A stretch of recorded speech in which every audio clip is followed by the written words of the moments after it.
Hello students, IIT brain में आपका स्वागत। आज हम फिजिक्स में एसएस स्क्रोटो के प्रॉब्लम 1.107 पे डिस्कस करेंगे। सो एक बार आप पहले सुन लें क्वेश्चन को। A flat wide and a high narrow box float in two identical vessels filled with water. The boxes do not sink when two identical heavy bodies of mass m each are placed into them. In which vessel will the level of water be higher?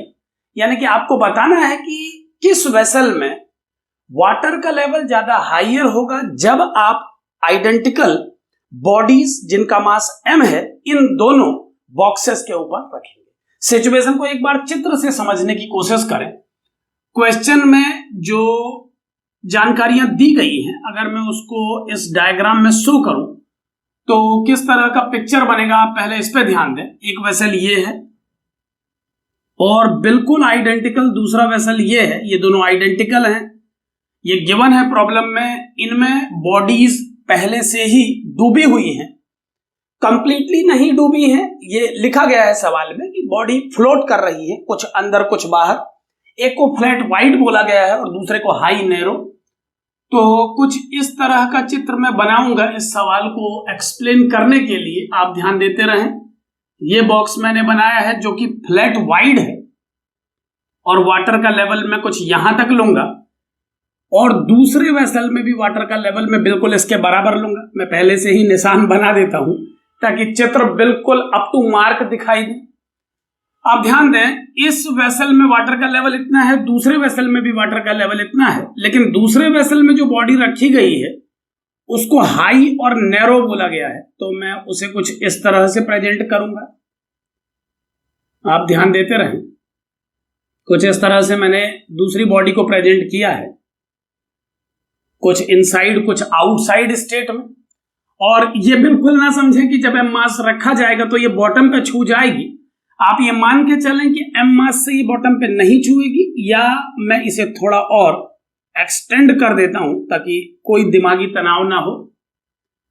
किसी प्रकार का super case mind में नहीं आना चाहिए problem को solve करते समय। सर बॉडी अगर बॉटम पे बैठ जाएगी तो क्या होगा, तो इस तरह का केस नहीं पूछा जा रहा है। जो पूछा जा रहा है उसे सबसे पहले हमें सही समझना होगा, क्वेश्चन को सही रीड करना होगा। So अब क्वेश्चन है, in which vessel will the level of water be higher when we put two heavy bodies of mass m each in the two boxes? तो किस तरह से एक्सप्लेन किया जाएगा, एक बार समझें। दोनों वेसल में वाटर का लेवल बिल्कुल आइडेंटिकल है। एक बॉक्स नैरो लेकिन हाई लंबा है, हाइट ज्यादा है उसकी, और दूसरा जो बॉक्स है वो फ्लैट है और वाइड है, इसका बेस ज्यादा बड़ा है इससे। अब लेवल वाटर का बिल्कुल सेम है, ये दोनों फ्लोट कर रहे हैं वाटर के ऊपर।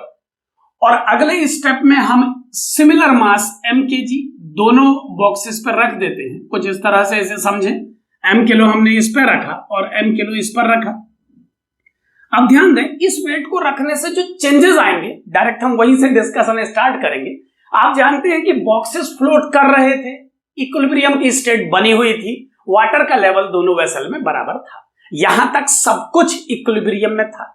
हमें यह जानकारी लेनी होगी कि इस एम मास को रखने के बाद इक्विलिब्रियम में क्या क्या चेंजेस आए। हम जानते हैं कि जहां तक इक्विलिब्रियम था उस स्टेज तक इन दोनों के लिए नेट फोर्स की वैल्यू 0 थी। इस मास को रखने के बाद जो चेंजेस आए हैं डायरेक्ट अगर हम उन पर फोकस करें तो ध्यान दें, इस एम मास को रखने पर इस बॉक्स को अगर मैं सिस्टम मानूं तो इस पर एक फोर्स परफॉर्म करने लगा है अब एक्स्ट्रा, जो कि इस मास के वेट के करस्पॉन्डिंग है, जिसे मैं mg लिखूंगा। और आप देख पा रहे हैं कि सिमिलर फोर्स इसके बॉडी डायग्राम में भी बनेगा। एक बार फिर से शुरू से समझें कि इक्विलिब्रियम था ऑलरेडी, वाटर का लेवल बिल्कुल बराबर था दोनों वेसल में, यानी कि इस पर लगने वाले सभी फोर्सेस और इस पर लगने वाले सभी फोर्सेस का नेट वैल्यू 0 था वेक्टर फॉर्म में। अब m मास रखने के बाद एक एडिशनल फोर्स इसके बॉडी डायग्राम में डेवलप हुआ, वही फोर्स इसमें भी डेवलप हुआ। लेकिन हम जानते हैं क्वेश्चन में लिखा गया है कि इन दोनों में मासेस रखने के बाद भी the boxes do not sink when two identical bodies of mass m each are placed into them. यानी इन बॉक्सेस को ये मास देने के बाद भी ये नहीं डूब रहे, ये इंफॉर्मेशन दी गई है। तो मान लीजिए इस मास को रखने के बाद ये बॉक्स जितना अभी तक वाटर में डूबा हुआ है उससे कुछ लेंथ और ज्यादा डूब जाएगा।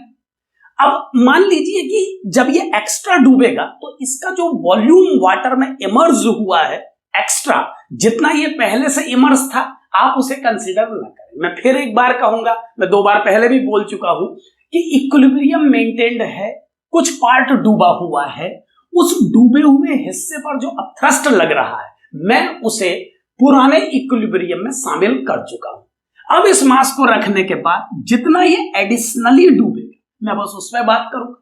तो मान लीजिए कि इस मास को रखने से इसका V1 वॉल्यूम फर्दर वाटर में इंसर्ट हो जाता है। यहां पर आप क्लियरली समझें, ये V1 में डूबे हुए वॉल्यूम को नहीं कह रहा हूं। इस पहली स्टेज से दूसरी स्टेज में आने तक जितना हिस्सा डूबा है उसमें जो चेंज आया है मैं उसे V1 कह रहा हूं। तो V1 हिस्सा अगर इसका एडिशनली डूब जाता है इस मास को रखने पर, तो जो एक्स्ट्रा अपथ्रस्ट इसके फ्री बॉडी डायग्राम में डेवलप होगा हम उसे लिखेंगे V1 into density of water into G। आप जानते हैं कि अपथ्रस्ट को डूबे हुए वॉल्यूम, डेंसिटी ऑफ लिक्विड और ग्रेविटी के प्रोडक्ट से दिया जाता है। इस पर हम थ्योरी लेक्चर में डिस्कस करते हैं। सो अभी मैं इसे डायरेक्ट फॉर्मूले के रूप में यूज कर रहा हूं। और ठीक इसी प्रकार अगर इस मास को रखने पर इसका वॉल्यूम V2 एडिशनली डूब जाता है तो इस पर जो एडिशनल फोर्स डेवलप होगा अपथ्रस्ट के रूप में उसे मैं लिखूंगा V2 रो G। अब ध्यान दें कि अगर इस स्थिति के आने के बाद एक बार फिर से ये फ्लोट कर रहा है इक्विलिब्रियम में, तो हम ये कह सकते हैं कि जो एडिशनल फोर्स डेवलप हुए हैं उनका नेट रिजल्ट भी 0 होना चाहिए। सो वेक्टोरियली अगर मैं इसे प्रेजेंट करूं तो मैं लिखूंगा mg माइनस जे कैप, इसे मैं जे कैप मान रहा हूं और डाउनवर्ड डायरेक्शन को माइनस जे कैप। सो mg minus J cap plus V1 रो G जे कैप, इसका वैल्यू होना चाहिए नल वेक्टर के बराबर। और इसे सॉल्व करने पर जो आउटकम मुझे मिलेगा मैं उसे यहां लिख देता हूं, यह होगा mg equal to V1 rho into G। और ठीक इसी प्रकार अगर एक इक्वेशन में इस बॉक्स के लिए बनाऊं तो इक्वेशन क्या होगी आप ध्यान दें, यह होगी mg minus J cap plus V2 rho G into J cap equal to null vector. और इसे सॉल्व करके जो आउटकम आएगा आप उसे भी ध्यान से देखें, वो होगा mg equal to V2 rho into G। अब ध्यान दें mg इसके भी इक्वल है और mg इसके भी इक्वल है, तो ये बात बिल्कुल क्लियर हो जाती है कि ये V1 और V2 आपस में भी इक्वल है। आप समझ सकते हैं अगर दोनों mg हैं तो कंपैरिजन करने पर हमें V1 का वैल्यू V2 के बराबर मिलेगा। सो अगर हम इस केस में दोनों बॉक्सेस के ऊपर सिमिलर मास पुट करें और पहले से अगर ये दोनों एक बराबर वाटर लेवल दे रहे थे तो एक बराबर वाटर लेवल देने का मतलब यह है कि अब जब आप इन पे सिमिलर मास रखेंगे तो जो वॉल्यूम एक्स्ट्रा वाटर में डिप करेगा दोनों बॉडीज का अलग अलग वेसल में वो भी सेम होगा। और अगर दोनों बॉडी का सिमिलर वॉल्यूम वाटर में सिंक हुआ है, एक्स्ट्रा बढ़ा है, तो जो वाटर डिस्प्लेस होगा उसका वॉल्यूम भी सेम होगा। और अगर डिस्प्लेस्ड वाटर का वॉल्यूम सेम है तो दोनों वेसल में वाटर के लेवल के बढ़ने का जो वैल्यू होगा वो भी बराबर होगा। एक बार फिर से समझ लें, इसका एक्स्ट्रा वॉल्यूम डूबा है V1 तो वाटर लेवल राइज होगा V1 के बराबर, V1 वॉल्यूम के करस्पॉन्डिंग, और इसका एक्स्ट्रा वॉल्यूम सिंक हुआ है V2 तो वाटर लेवल इंक्रीज होगा V2 के करस्पॉन्डिंग। लेकिन आप जानते हैं वेसल आइडेंटिकल है, दोनों का बेस एरिया सेम है और V1 V2 भी बराबर है, तो हम कह सकते हैं कि दोनों में वाटर का लेवल एक बराबर राइज होगा। सो इस तरह से आप इस क्वेश्चन को फ्लोटेशन के कंसेप्ट से सॉल्व कर सकते हैं। Thank you.